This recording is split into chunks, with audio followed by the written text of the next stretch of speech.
Seiring perkembangan zaman, banyak hal kini dibuat jadi lebih praktis, termasuk saat menyiapkan akikoh untuk buah hati. Kalau dulu banyak keluarga menyiapkan segalanya sendiri, kini ada layanan catering akikoh yang bisa membantu. Cukup pesan secara online, semuanya langsung disiapin. Kita tinggal terima jadi aja deh di rumah.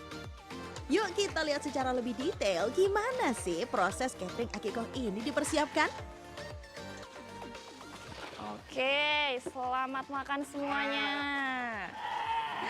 Nah, seperti yang bisa dilihat ya, saya saat ini berada di kandang atau peternakan kambing milik catering Akikah. Nah, apa itu catering Akikah? Mungkin dulu kalau misalnya orang mau persiapan Akikah nih, mereka akan langsung datang ke peternakan, siapin sendiri milik kambingnya sendiri, sampai masak sendiri. Cuman sekarang karena ada jasa catering, orang-orang itu bisa jadi lebih praktis karena apa? Disiapin nih, mereka bisa pilih kambing, dibantu, kemudian dibantu pemotongan, milih masaknya juga, menunya seperti apa, sampai nanti sudah di packing jadi box-box yang premium. Oke, setelah ini ikuti saya terus gimana sih proses pembuatan makanan, kemudian pemilihan kambing Akikah ini dari hulu ke hilir. Sekarang saya mau lanjut kasih makan kambing-kambing ini dulu ya. Oke, silakan, selamat makan. Salah satu penyedia layanan catering Akikoh yang akan saya ikuti kali ini adalah Akikoh 86. Berlokasi di Ciputat, usaha ini telah berdiri sejak tahun 2018. Berawal dari peternakan domba dan kambing, serta sempat memproduksi susu ternak, Akikoh 86 kemudian mengembangkan layanannya ke bidang catering Akikoh. Perkembangan ini berjalan seiring meningkatnya kebutuhan masyarakat akan layanan Akikoh yang lebih praktis. Akikoh 86 selalu memastikan untuk mengikuti ketentuan dan syariat mulai dari pemilihan hewan hingga pengolahan hidangan. Termasuk saat penyembelihan dengan pembacaan doa dan penyebutan nama anak yang diakikohkan. Kini layanan Akikoh 86 telah digunakan oleh berbagai kalangan termasuk sejumlah tokoh publik. Usaha ini memiliki kandang pemeliharaan sendiri. Kandang yang dikelola mampu menampung sekitar 200 ekor ternak. Mayoritas ternak yang dipersiapkan berupa domba dengan komposisi sekitar 90%, sementara sisanya adalah kambing. Setiap hewan diklasifikasikan berdasarkan jenis kelamin dan ukuran. Kondisi kesehatan serta bobotnya juga dipantau untuk memastikan kondisinya memenuhi standar Akikoh. Akikoh 86 menetapkan standar minimal bobot hewan di 14 kg. Jika belum mencapai ukuran tersebut, hewan akan dirawat dan diberi pakan lebih dahulu hingga memenuhi standar. Dalam pelaksanaan Akikoh, ada beberapa ketentuan yang perlu diperhatikan. Mulai dari jumlah hewan yang disesuaikan dengan jenis kelamin anak, hingga syarat hewan yang digunakan seperti kondisi kesehatan dan usianya.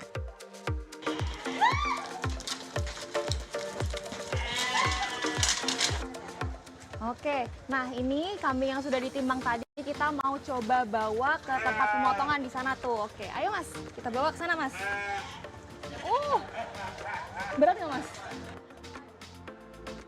Setelah melalui proses pemeliharaan dan pemeriksaan, hewan kemudian masuk ke tahap pemotongan. Akikoh 86 punya rumah potong hewan mandiri yang telah mengantongi sertifikasi halal dari MUI. Dalam sehari, rumah potong ini mampu menyembelih sekitar 40-80 ekor domba. Proses penyembelihannya dilakukan oleh juru sembelih yang tentunya profesional dan telah bersertifikat BNSP. Seluruh proses penyembelihan juga akan didokumentasikan dan dikirimkan kepada konsumen untuk menjaga kepercayaan. Dan di sertifikasi halal MUI itu juga kan ketat ya. Dari mulai pemilihan hewannya seperti apa, terus jenis hewannya yang kayak bagaimana, kesehatannya gimana, terus pemotongannya, tukang jagalnya itu harus yang tersertifikasi juga. Jadi nggak sembarangan orang juga bisa motong hewan. Bagi keluarga yang ingin menggunakan jasa catering, pemesanan dapat dilakukan melalui sosial media atau datang ke cabang yang tersedia di sejumlah kota, termasuk wilayah Jabodetabek, Bandung, Karawang, Bogor, dan Sidoarjo.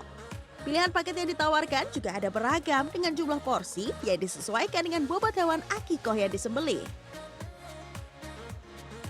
Nah, setelah melihat proses dari kandang hingga penyembelihan, sekarang saatnya kita mengintip proses selanjutnya. Saya udah gak sabar nih melihat bagaimana hewan Akikoh ini diolah menjadi hidangan yang siap santap. Oke, jadi kita mulai aktivitas untuk masak ya, khususnya dari mulai jam 3 pagi sampai jam sore. Itu dibagi 2 shift ya. Untuk pengiriman daging, pertama kita kalau dari datang daging dari barang dari kali, kita ditimbang dulu sesuai porsinya masing-masing ya. Kita timbang, kita pisahin, terus proses untuk masaknya kita cuci bersih. Memasuki area dapur produksi, setiap bahan akan melalui proses pemeriksaan sebelum diolah. Daging yang datang akan dicek ulang, mulai dari gramasi, kondisi, hingga kualitasnya. Hal serupa juga dilakukan pada sayuran dan bahan pendukung lainnya. Dapur produksi ini juga telah mengantongi sertifikasi halal MUI serta memenuhi standar internasional ISO dalam menjaga kualitas dan keamanan pangan. Dengan dukungan belasan pekerja, dapur ini beroperasi dengan sistem 2 shift mulai dari pagi hingga malam hari. Saat permintaan meningkat, produksi hidangan Akiko bisa mencapai sekitar 1.000 porsi dalam sehari. Nah, sekarang kita lagi proses masak menu utama si gulai. Kalau dagingnya itu bertulang, dia akan dimasak jadi gulai sama tongseng ya Mas ya? Iya, benar. Oke, tapi kalau dia nggak ada tulangnya, daging doang, biasanya dia dimasak jadi rendang atau krengseng. Ayo kita lanjut Mas. Diaduk gini aja, Sarah? Oke. Agar dagingnya empuk, ada beberapa teknik nih yang dilakukan. Sebagian daging akan dipresto, sementara di beberapa menu lain daging diolah dengan tambahan nanas atau menggunakan cara tradisional seperti memasukkan sendok ke dalam panci. Untuk pilihan hidangan, beragam menu disediakan. Ada menu utama seperti rendang, gulai, krengseng, teriyaki, hingga kare. Terdapat pula pilihan lain seperti nasi kebuli, ayam bakar, hingga aneka pelengkap seperti bihun dan kentang balado. Nah, kalau tadi kita udah selesai bikin si menu utama gulai, sekarang saya mau bikin si side dish-nya atau apa nih Mas namanya? Kentang balado ya? Kentang balado, ya. Oke, kita masukin ya. Langsung diaduk supaya nggak gosong. Setelah proses memasaknya selesai, setiap menu akan dikemas dengan plastik satu persatu agar hidangan tetap rapi dan tidak tercampur saat dipindahkan. Selanjutnya, hidangan disusun ke dalam box sesuai paket pesanan, mulai dari box bento, reguler, hingga kemasan premium. Mas, aku mau nanya sekalian nih. Gimana caranya supaya makanan ini tuh nggak cepet basi ketika udah di tangan pembeli? Karena kadang mereka makannya kan baru berjam-jam kemudian ya. Gimana tuh Mas? Salah satunya mencegah biar makanan tidak cepat basi, ya salah satunya dipakai sarung tangan. Yang kedua harus ketika sebelum itu dipanasin dulu sebelum dimakan dulu. Gitu, oke. Mungkin juga dengan cara diplastikin kayak gini itu mencegah supaya nggak campur sama sayur dan nggak cepet basi gitu ya Mas ya?